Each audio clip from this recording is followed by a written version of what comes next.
Get comfortable with English in comfort. This is your English listening practice podcast to help you learn and improve naturally. Sometimes learners feel like they need to create every single English sentence from scratch in their heads. It can be really difficult and slow when you're trying to build perfect sentences word by word in a real English conversation. It truly can. But here's a secret. Native speakers don't always create new sentences every time they talk. They use a lot of ready-made sentences and phrases that are common and natural in everyday English. That's right. These are the sentences you hear all the time, in shops, with friends, at work, or just watching a movie. Knowing them can make your English speaking much smoother. They help your conversations flow easily and make you sound more confident and natural. By the way, I'm Emily. And I'm Liam. This is English in Comfort, the place where you can learn English while you relax, lie down, or even while you sleep. No pressure, no stress, just real English. Today we're going to share 25 essential, simple English sentences that are used constantly in daily life. These are sentences you can literally pick up and use right away. So get comfortable, grab your tea, and let's get started. All right, everyone, let's dive right into our first useful sentence. That sounds familiar. When you say, "that sounds familiar," it means you've heard something before, or it seems known to you, but you can't quite remember all the details. Use it when someone mentions a name, a place, a movie, or an idea, and you feel like you know it, but you just can't remember exactly where or when you heard it. For example, if someone says, "I was talking to a friend named Mark Johnson," and you think you've heard that name, you might say, "Mark Johnson? That sounds familiar." Or if someone tells you a story and you feel like you've heard a similar story before, you can say, "Oh, that sounds familiar." Let's try it in a conversation. Did you ever watch a TV show called The Crown? The Crown? That sounds familiar. Is it about the royal family? That's right. The next sentence is, "Do you mind if I join you?" Do you mind if I join you? This is a very polite and common way to ask for permission to sit with someone or be part of their activity. That's right. You use this when you see someone sitting alone or a group of people having a conversation, and you want to politely become a part of it. For example, if you see a friend sitting at a table alone at a cafe, you could walk up and say, "Do you mind if I join you?" Or if a group of colleagues are having a chat and you want to listen or contribute, you might say, "Hi everyone, do you mind if I join you?" It's a respectful way to ask to be included. Let's use it in a quick conversation. "Hi Liam, I see you're reading. Do you mind if I join you for a bit?" Not at all, Emily. Please sit down. Next up, we have the sentence, "I've been meaning to call you." I've been meaning to call you. This sentence means that you intended or wanted to call someone for some time, but you haven't done it yet. You often use it as an apology or an explanation. It shows that the thought was in your mind, but life got busy and you just didn't get around to it. For example, if you haven't spoken to a friend in a while and you finally see them, you could say, "Oh, John, I've been meaning to call you. How have you been?" Or, "Sorry I didn't reply to your email sooner. I've been meaning to call you about that project." It's a common phrase for expressing that delayed intention. Let's try it out. "Hey, Emily, long time no see. How are things?" "Liam, great to see you. I've been meaning to call you to catch up. Things are pretty good, thanks." Next we have, "Let me double check and get back to you." Let me double check and get back to you. This is a very useful and polite sentence to use when someone asks you for information, but you're not entirely sure about the answer. It means you will confirm the information and then contact them again later. Instead of guessing or giving wrong information, You're promising to find the correct answer and reply to them.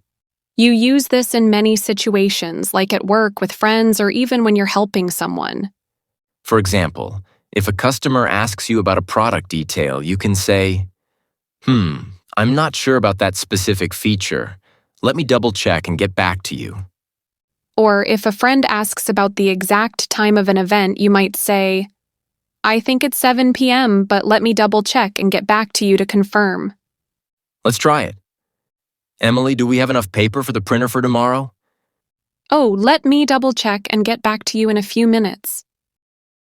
Next sentence is, I'm running a bit behind. I'm running a bit behind.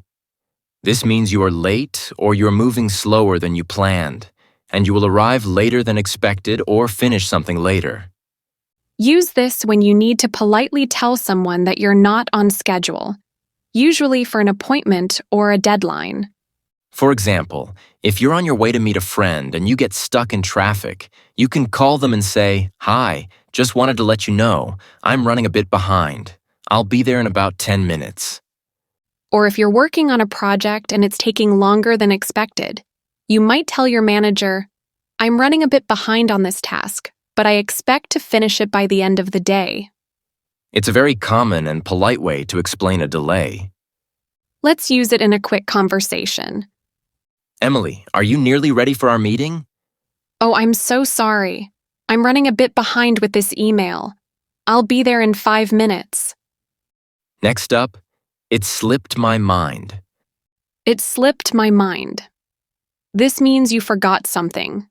You intended to do or remember it, but you simply forgot about it by mistake.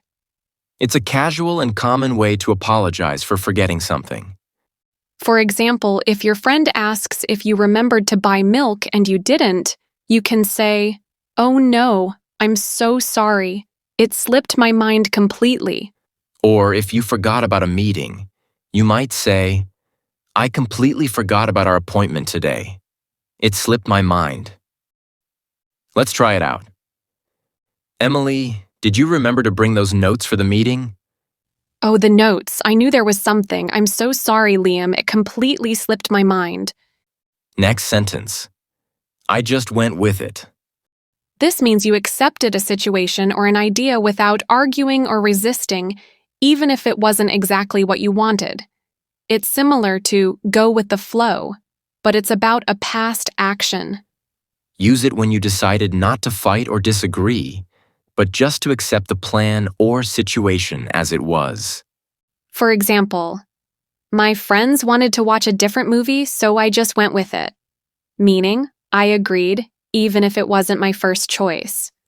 Or, the boss suggested a new way to do the task, and everyone went along with it. Let's try it. Liam, why did you order pineapple on the pizza? I thought you didn't like it. Well, the group really wanted it, so I just went with it. You know, to keep everyone happy. Next sentence we have, I should have seen that coming. I should have seen that coming means you realize, after something bad happened, that you feel like you should have known. For example, if a team always loses and then they lose again, you could say, Oh, they lost again? I should have seen that coming. Or if your friend always forgets his keys and he forgets them again, you might say, he forgot his keys again. I should have seen that coming. Let's use it. The project totally failed. It was a disaster. Yes. To be honest, I should have seen that coming. The plan had too many problems from the start. Next up, it caught me off guard. It caught me off guard. This means something surprised you or happened when you were not prepared for it.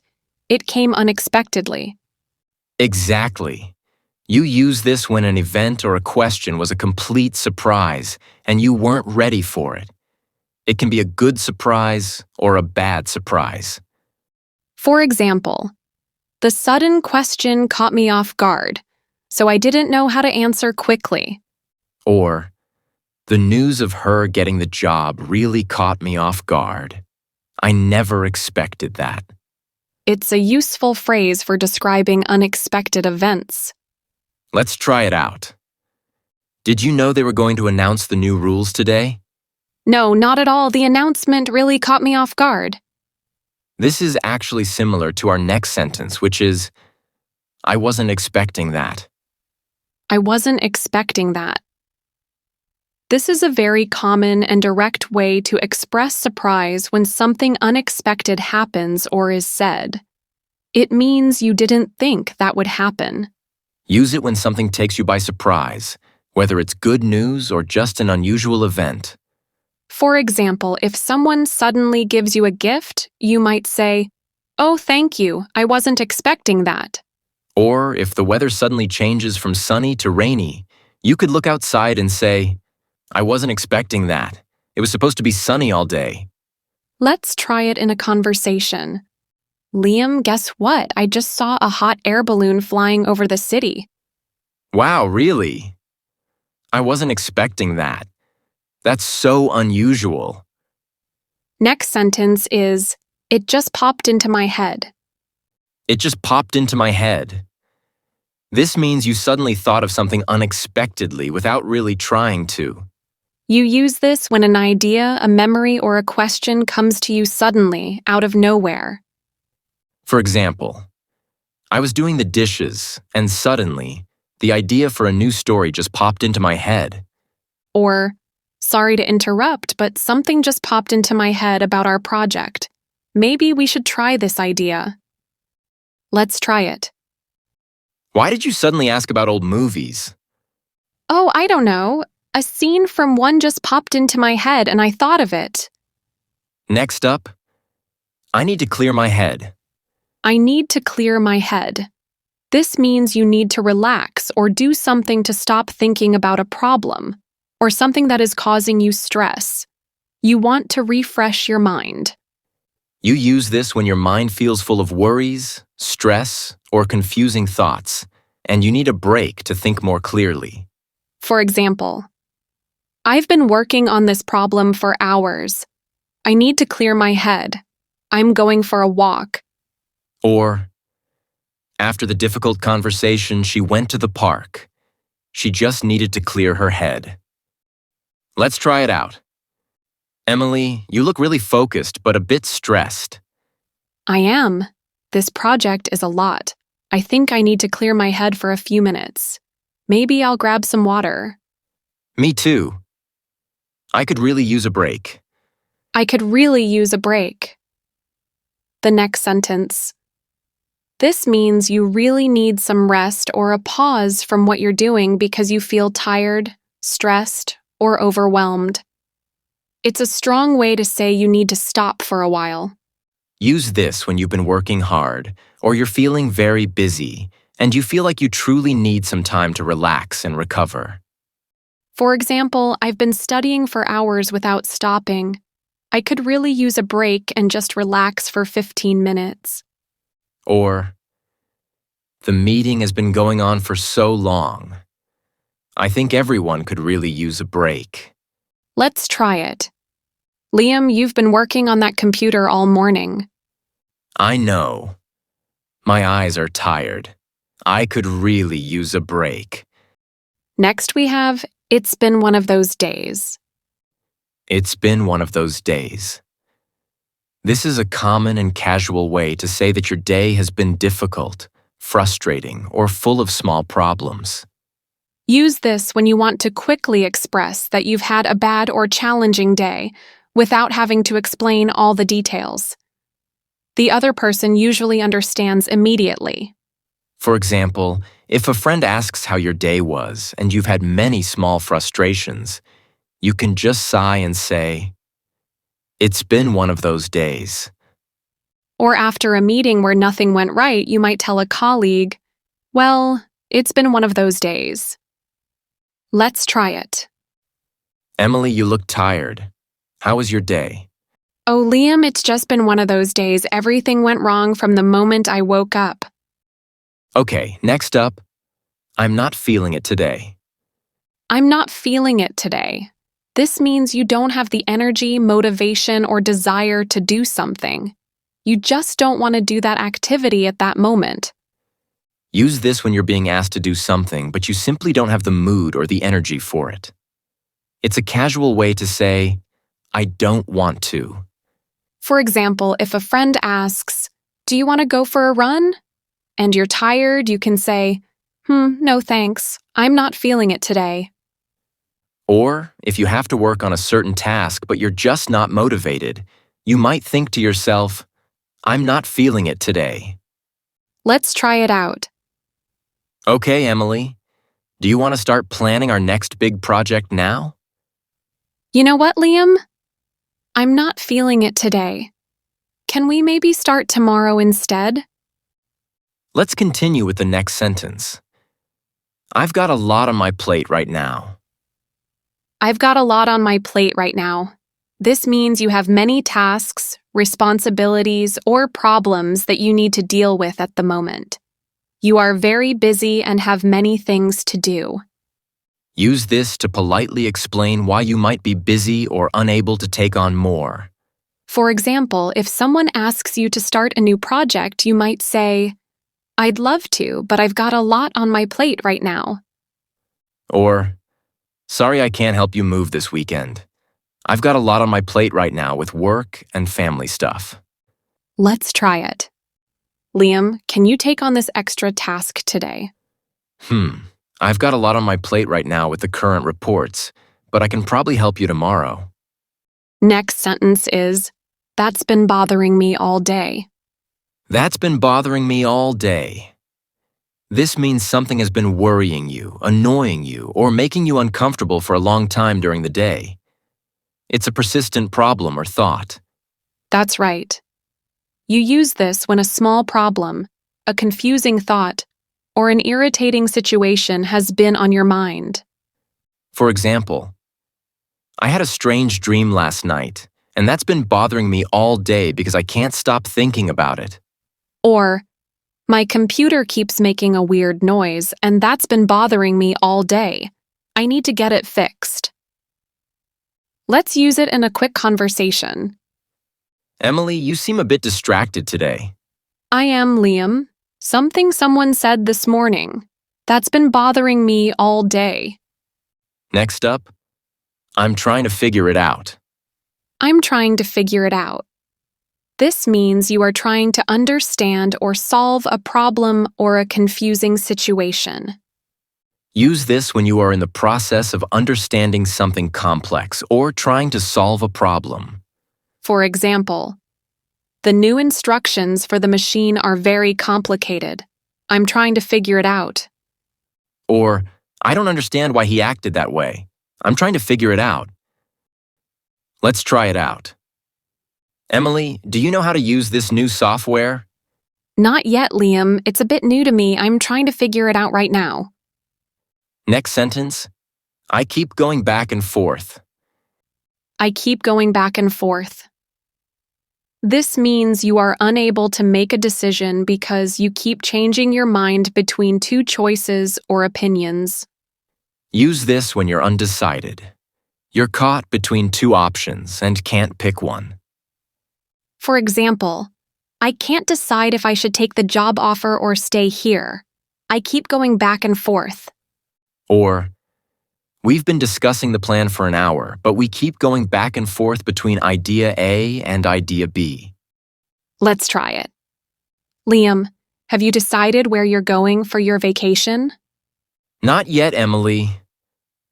I keep going back and forth between the beach and the mountains. Both sound good. Next sentence, let's not jump to conclusions. Let's not jump to conclusions. This means let's not make a quick decision or judgment about something without having all the facts or enough information. That's right. Use this when someone is forming an opinion or judging too quickly, and you want to tell them to wait for more information. For example, if you see someone looking angry but you don't know why, you might say, he looks upset, but let's not jump to conclusions. Maybe he just had a long day. Or if you hear a rumor, you might say, "That sounds bad, but let's not jump to conclusions until we know the whole story." Let's use it in a quick conversation. Emily, the boss just called me into his office. I think I'm in trouble. Whoa, let's not jump to conclusions. Maybe he just wants to give you good news about the project.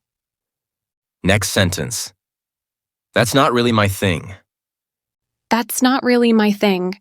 This means you don't really like something, or it's not something you are interested in doing or enjoying. It's a polite way to say, I don't like it, or it's not for me.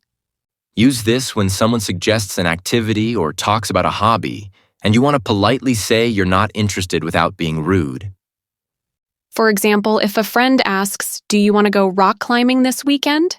And you don't enjoy it, you can say, thanks for the offer, but that's not really my thing. Or, I appreciate the invitation to the loud concert, but that's not really my thing. I prefer quieter places. Let's try it out. Emily, want to watch a scary horror movie? Oh, thanks, Liam, but that's not really my thing. I prefer comedies. Next sentence is, it's not worth the hassle. It's not worth the hassle. This means the effort, trouble, or annoyance involved in doing something is greater than the benefit you would get from it. It's just too much trouble for what you gain. Use this when you decide that something is too complicated, too difficult, or takes too much effort for the small reward it offers. For example, trying to exchange this shirt will take hours in line. It's not worth the hassle. Or, driving all that way just for a small item? No, it's not worth the hassle. Let's try it. Liam, should we try to fix this old broken chair? I think it's too old and difficult to fix. It's not worth the hassle. Maybe we should just buy a new one. Next we have, it's nothing serious. It's nothing serious. This means a problem, situation, or injury is minor and not dangerous or very important. You use it to reassure someone that things are okay. Use this when someone is worried, but the situation is actually not a big problem. It's a way to tell them not to worry too much. For example, if you accidentally drop a small item and it makes a loud noise, you can say, "Oh, it's nothing serious, just my keys." Let's use it in a conversation. Emily, I heard a loud noise from the kitchen. Is everything okay? Yes, it's nothing serious, Liam. Just dropped a plate, no problem. Next we have, it's no big deal. It's no big deal. This means something is not important, not a problem, or not difficult at all. It's a very casual way to minimize something. Exactly. You use this when someone apologizes for something small, or if you want to make a task seem easy. For example, if someone says, sorry, I'm 5 minutes late, you can say, it's no big deal. I just arrived too. Let's try it out. Emily, I accidentally spilled a little water on the table. I'm so sorry. Oh, it's no big deal, Liam. Just wipe it up with this cloth. No problem at all. And the last common sentence for today is, don't worry about it. Don't worry about it. This is a very common and direct way to reassure someone and tell them not to be concerned or stressed about something. Use this when someone is apologizing, feeling guilty, or stressing over something that you want them to stop thinking about. For example, if you return a borrowed item and your friend says thank you, you can respond, don't worry about it. It means, you don't need to thank me. It was nothing. Let's try it out. Emily, I completely forgot to send that email yesterday. I feel terrible. Oh, don't worry about it, Liam. I sent it this morning. It's all taken care of. That brings us to the end of our episode featuring 25 English sentences used in daily life. We've covered so many common and important sentences today that can truly make your everyday English conversation flow more naturally and confidently. We really hope you found these sentences useful and that you'll start using them in your own English speaking practice right away. The more you use them, the more natural they'll feel. For more practical English listening practice, new English phrases and sentences, and engaging English conversations designed to boost your English fluency, make sure to subscribe to English in Comfort wherever you listen to podcasts. Thank you so much for letting us be a part of your learning journey. Keep practicing, keep improving, and take care, everyone.